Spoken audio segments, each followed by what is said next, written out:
Le plus important, ça a été la découverte du manuscrit et de la décision de la publication d'Harry Potter. Et puis après, ça a été toute la conviction que nous avons pu partager et faire partager et aller à la rencontre de nos lecteurs pour présenter Harry Potter qui nous avait beaucoup séduit. Pour nous, ce qui est très important, c'est de montrer à quel point le rôle de l'auteur, Rowling. Toute notre activité, notre travail consiste à mettre en valeur l'œuvre de Rowling. Donc il y a différentes éditions à différentes époques, différentes couvertures. Quand on retrace les couvertures de Göttingen, voilà, Olimos maintenant. Olimos, enfin j'allais dire tous ceux qui interviennent aujourd'hui entre le poche, c'était à chaque fois très différent. Donc ça fait partie de notre métier d'éditeur. Globalement, qu'est-ce que nous avons fait pour Harry Potter? Nous avons accompagné, fait connaître, provoqué la lecture d'Harry Potter, et surtout c'est Rowling a écrit une œuvre, et l'œuvre Harry Potter, il faut montrer toutes les dimensions, et c'est ça qui est important, et qui justifie son succès aussi. C'est vrai que tout au long de ces 20 années, nous n'avons pas accompagné Harry Potter comme on l'a accompagné au début. Il y a eu une application qui est voilà, très différente. Nous avons aussi beaucoup voulu faire savoir et faire connaître le rôle de l'auteur, parce que ce n'est pas du marketing Harry Potter. Dans la mesure où si c'était que du marketing, il n'y aurait que d'Harry Potter dans le monde entier, et il n'y aurait que des ouvrages qui le succès d'Harry Potter. Non, c'est le talent d'un auteur, c'est le génie d'un auteur, c'est l'authenticité d'un auteur, c'est l'imaginaire d'un auteur qui a été capable de puiser dans des sources absolument innombrables, j'allais dire, depuis les légendes celtiques, en passant par les religions, jusqu'à la politique, jusqu'à la mythologie, jusqu'à des sources très variées, et qui a créé son œuvre à elle, qui est une œuvre unique. Voilà.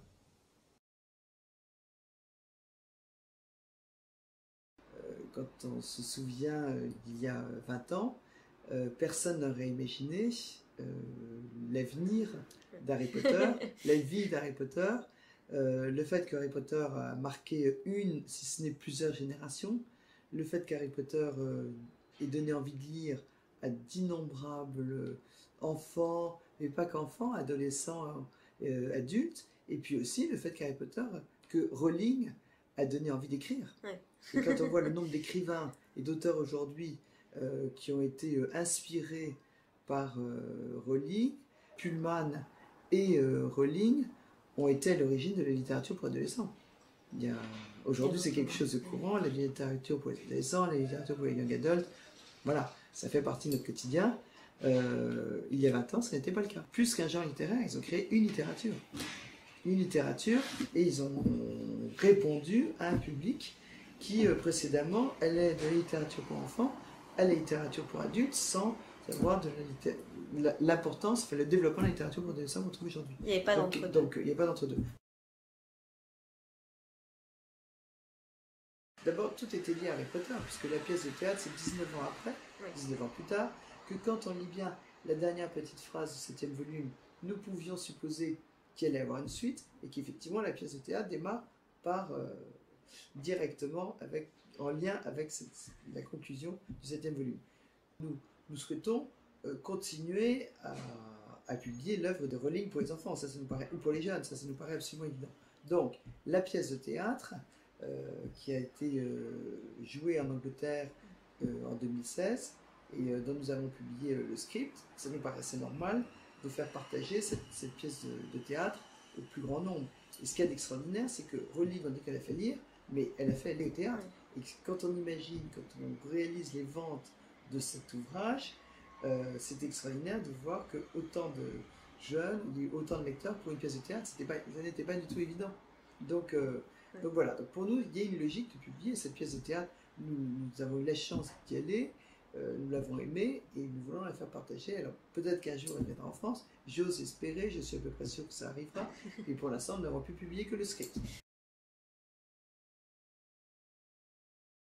C'est différent, si vous voulez. Il y a une chose qui sont les romans, et puis une autre chose qui sont ces ouvrages qui, deux d'entre eux qui font partie de l'œuvre de Rowling, et les deux autres qui sont des compléments de l'œuvre de Rowling. Oui. Donc il y a une logique, si vous voulez. Ce sont peut-être des formats différents, mais à partir du moment où pour l'instant il n'y a pas de romans qui sont publiés, il nous paraît évident de continuer, en tout cas pour le monde de la magie, c'est un complément direct d'Harry Potter. Les Animaux Fantastiques, Norbert Dragono, enseignant à Poudlard, nous sommes totalement dans le monde d'Harry Potter, si ce n'est que c'est 70 ans avant. Donc pour nous, il y a une logique. La différence, c'est que là, Rowling travaille sur les films. C'est la raison pour laquelle c'est le script que nous publions. Grande nouvelle cette année, le script, nous allons pouvoir le publier concomitamment au film. Il n'y a que la langue française en langue étrangère, mais ça va être sorti concomitante. Donc ça sera une découverte, et je pense que c'est un enrichissement de pouvoir l'avoir de manière concomitante. Et le script, il faut savoir que le script, c'est Rowling elle-même qui rédige toutes les didascalies et qui s'assure que ça soit effectivement le script du film. C'est intitulé le script du film, mais en fait c'est un petit peu plus qu'un script du film, puisque ça suit vraiment scène à scène. Ça concerne le script. Et les deux ouvrages, donc, il y en avait un qui est ici, qui est celui qui va arriver au mois d'octobre, l'histoire de la magie, Harry Potter, l'histoire de la magie. C'est lié à cette exposition qui a eu lieu à la British Library, dans lequel on retrouve tous les liens qu'il peut y avoir entre Harry Potter et la sorcellerie, la magie et autres. Nous avons fait 2 catalogues, un qui est destiné à la jeunesse, un qui est plus particulièrement destiné aux adultes, et ce sont 2 ouvrages qui sont non seulement pour les fans, mais tout un public qui s'intéresse à la magie et à la sorcellerie. Évidemment, ce n'est pas Harry Potter, ce n'est pas le roman Harry Potter, mais c'est dans la continuité de l'œuvre de Rowling, et 2 des ouvrages que vous mentionnez sont directement liés à des œuvres de Rowling. Les autres sont évidemment l'exposition de la British Library, qui a été fait par des conservateurs et des spécialistes qui ne sont pas Rowling. Oui. Mais c'est l'accompagnement de son œuvre. Donc il y a une logique pour nous de publier cet ouvrage. Je l'espère, tout à fait. C'est une exposition qui peut t'amener à tourner. Et c'est un jamais. Voilà, c'est un jamais. On en dira un peu plus. On dirait pas plus. Mais j'espère. D'accord. J'ai bon espoir.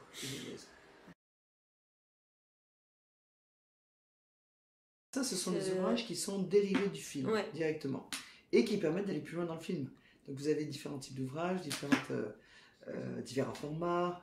Donc là, il y a eu un certain nombre d'ouvrages qui ont été publiés pour la sortie des premiers Animaux Fantastiques, et pour le deuxième Animaux Fantastiques, nous aurons différents ouvrages, peu d'ouvrages, mais notamment, vous savez, ce sont les grands formats de la magie du cinéma. Ah oui, d'accord. Voilà, donc c'est le plus grand format, donc on sortira un sur les Animaux Fantastiques qui va sortir là concomitamment au moment de la sortie du film. D'accord. Et puis, vous avez au mois d'octobre quelques ouvrages qui vont sortir plus proches d'Harry Potter, notamment un ouvrage Sniff and Cratch. Celui Honeyducks, c'est ça? Oui. Tout à fait. Et puis, il y en a un autre qui est la carte du maraudeur.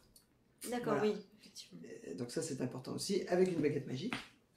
Important. Et une baguette magique qui peut s'allumer au fur et à mesure de son passage sur la carte du maraudeur, comme vous pouvez l'imaginer, qui révèle un certain nombre de choses. Et enfin, vous avez aussi un carnet, comme nous le publions, un 4e carnet, qui là sortira plus particulièrement sur Poudlard. Donc c'est une gamme précise et qui accompagnera bien d'un côté ce qu'il y a sur Harry Potter et de l'autre côté la sortie du deuxième film des Animaux Fantastiques. Ce sont des clés. Ce sont des clés pour mieux comprendre et pour aller plus loin. Le pourquoi, comment des films, comment se font les choses, comment se font tout le côté fantastique qu'il y a dans les films, les secrets devant, derrière, l'historique, les personnages, tous les effets spéciaux, comment sont faits les effets spéciaux.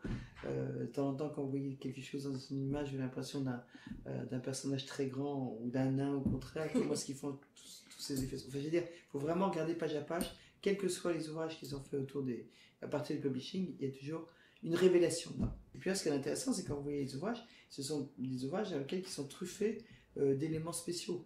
Oui. C'est-à-dire que vous avez, suivant les pages, un extrait d'un vieux journal, un découpage, enfin c'est animé, ça anime la lecture. Donc ça, c'est important aussi. Voilà.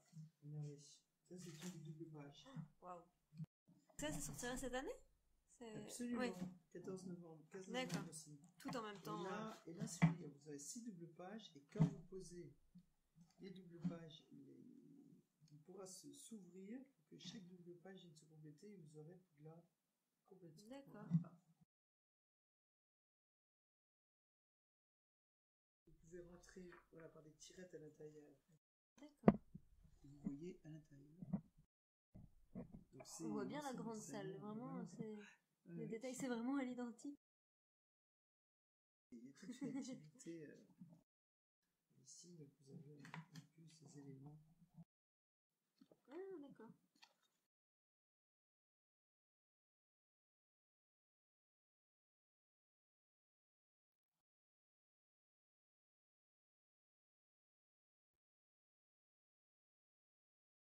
Vous évoquez les deux ouvrages qui, effectivement, sur l'histoire de la magie, qui sont publiés en mai et en octobre. Ouais. Et puis, il y a aussi cet ouvrage qui va arriver, Les Animaux Fantastiques, illustré par Olivia Lemenec, qui va être publié, lui, pareil, au moment de la sortie des Animaux Fantastiques.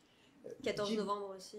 Absolument. 15 novembre en réalité, le film le 14, les livres le 15 matin. D'accord. Ce qui se passe, c'est que Jim Kay, c'est quand même un travail phénoménal ce qui est en train de conclure. Donc il y a eu un petit temps de pause et nous avons choisi de publier cette année, qui est une année sans Harry Potter, les Animaux Fantastiques. Le texte de cet ouvrage est celui qui correspond au texte de la bibliothèque de Poudlard. Oui. Les Animaux Fantastiques de la bibliothèque de Poudlard. Voilà. Avec les nouvelles créatures ajoutées sur le vestiaire. Absolument, tout à fait.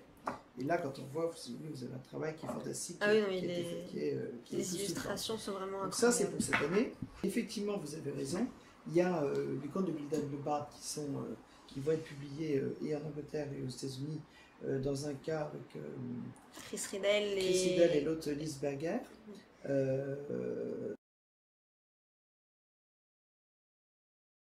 Non, nous n'allons pas proposer d'illustrateur français et au contraire, nous n'allons avoir que l'embarras du choix avec les deux ouvrages fantastiques. Voilà, ça va être très intéressant de voir ce qui va se passer. D'accord, donc ça sera un choix à faire. Ensuite au prochain numéro, tout à fait. La nuit des livres, les nuits Harry Potter, c'est effectivement une initiative où Bloomsbury était l'origine, mais qui nous a paru justifiée, et c'est la raison pour laquelle nous avons aussi décidé d'avoir en France une nuit Harry Potter. Ça, c'est la première chose. Après, il nous a semblé justifié cette année, étant donné que c'était les 20 ans, de faire coïncider les deux. Puisque nous avons remarqué qu'à chaque fois que nous faisions une nuit Harry Potter, il y avait beaucoup de gens qui souhaitaient participer, et notamment des nuits organisées par les libraires. Et c'est pour ça que, pour nous, c'est très important de passer par les libraires. Ce sont les libraires qui ont fait connaître Harry Potter. Puisque vous me demandez ce que nous avons fait, nous avons fait que transmettre aux libraires, qui ont transmis aux lecteurs. Et c'est vrai que le succès d'Harry Potter, sa Rowling l'a souvent dit, et elle remercie les libraires, et il est dû aux libraires. Donc c'est absolument naturel que nous continuions à fêter et à développer Harry Potter avec les libraires. Cette année, il y a 250 libraires qui sont restés ouverts la nuit. Le concours, le tournoi des sorciers, nous avons reçu 130 dossiers. Et des dossiers, vous n'imaginez pas, des dossiers magnifiques, des initiatives magnifiques, qui débordent d'imagination. Et des dossiers qui ont été aussi montés de manière très professionnelle. C'est très impressionnant. Et ça a été très difficile pour nous de choisir les 20, de sélectionner 20 libraires qui sont venus à Paris pour la finale du tournoi des sorciers. Voilà. La nuit Harry Potter, oui, nous allons la poursuivre. Après, à chaque nuit Harry Potter, nous réfléchissons à des manières d'accompagner cette nuit Harry Potter. Voilà. Un petit peu différente à chaque fois. Un petit peu différent, tout à fait. Vous savez, le métier d'un éditeur, c'est toujours d'innover, de surprendre, j'allais dire. Ouais. Donc voilà, vous êtes vous-même surpris, tiens, c'est pas habituel. Et nous avons été très séduits par cette édition, nous avons voulu la faire de cette manière. Voilà. Finalement, ça va être poursuivi. Oui, c'est la bonne nouvelle. Selon l'édition de Bloomsbury, oui, qui serait très séduisante et il n'y a pas de raison d'aller faire autre chose. Je pense qu'elle plaît aux fans et que nous sommes contents de la faire partager. Du coup, en France, vous suivrez ce calendrier pour les 20 ans de chaque tome, à peu près on verra les dates. En tout cas, nous allons suivre bien l'intention de les publier aussi, le deuxième volume avec ces 4 mises en. Là, en l'occurrence, c'était vraiment ce qu'on appelle une édition de luxe. Hein. Oui, c'est un objet un peu unique, quoi, dans les... Et qui restera unique, à sa juste valeur. Ça restera les plus beaux. Oui, je suis d'accord. Moi, c'est vrai, ce qui est le plus important, c'est ce que les lecteurs vivent. Et cet enthousiasme des lecteurs, de voir à quel point ça a pu marquer la vie d'innombrables lecteurs ou lectrices, bien sûr, de toute génération, ça, c'est ça qui reste. Oui. Et puis, ce que je vous disais tout à l'heure, toute cette littérature pour adolescents qui était, tout ce doc était inspiré par ou Pullman ou Rowling, c'est extraordinaire. Pour moi, la littérature fait partie de la vie quotidienne. Donc, que les lecteurs puissent apprécier cette littérature, je ne souhaite que ça. C'est un éditeur a une responsabilité, et nous avons dans nos responsabilités, la première, c'est de publier des ouvrages de qualité, d'être exigeant dans nos publications, de publier ce qu'il y a de meilleur pour les enfants, les jeunes, les moins jeunes, et puis de provoquer cette rencontre du livre et de l'enfant. Donc d'aller au-devant de nos lecteurs, leur donner envie de lire. Et grâce à Rowling, nous pouvons le faire. C'est pas trop tôt pour envisager quand on entend dire que quand Rowling révèle qu'elle a écrit un livre pour la jeunesse, évidemment que ça nous intéresse et que nous suivons attentivement et nous écoutons. Voilà, c'est tout ce que je peux dire. Moi, ce que je trouve très impressionnant, si vous voulez, c'est qu'elle a réussi à inverser deux mondes, c'est-à-dire que le monde des moldus est le monde qui paraît invraisemblable et farfelu, mais que le monde de la magie est au contraire un monde dans lequel on retrouve des faits de la vie quotidienne. Parce que quand vous suivez Harry Potter, il va à l'école, il se surpasse, il va d'épreuve en épreuve, il met en évidence l'importance du savoir, au contraire de ne jamais tenir les choses pour acquises, il essaye de les bousculer, de les dépasser, de les remettre en cause. Donc si vous voulez, ce sont autant d'événements de la vie quotidienne qu'on retrouve dans le monde de la magie. C'est vraiment un conte initiatique. Oui, il y a de la magie, mais il y a cette démarche des épreuves initiatiques qui va amener Harry Potter à devenir clé. Donc ça, elle l'a fait, c'est un talent fou. Et puis cet imaginaire qui est incroyable. Ces mondes, ces mots, ces personnages, ce qui est à elle, c'est le monde de Rowling. Mais comment est-ce qu'elle a imaginé tout ça ? Et qu'est-ce qu'elle est encore en train d'imaginer ?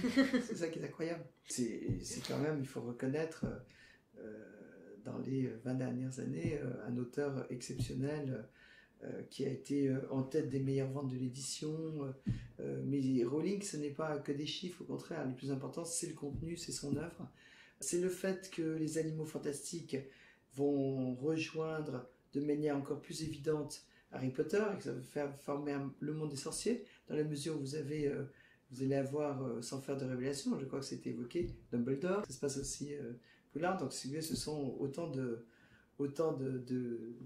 clés et de rattachements qui vont être des liens avec Harry Potter. Mais là où c'est quand même quelqu'un qui est très fascinant, c'est que quand elle a commencé à écrire Harry Potter, elle savait très bien où elle allait aller. Elle connaissait le contenu de cette volume. C'est quelqu'un qui a des visions, qui est capable de se projeter dans l'avenir.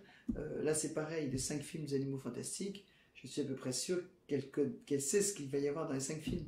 Mais il y a quand même ce monde qui nourrit, et à chaque fois, elle réussit à nous surprendre. C'est ça qui est incroyable. Parce qu'à chaque fois, elle a inventé quelque chose, elle invente quelque chose de nouveau, elle se renouvelle. Bravo.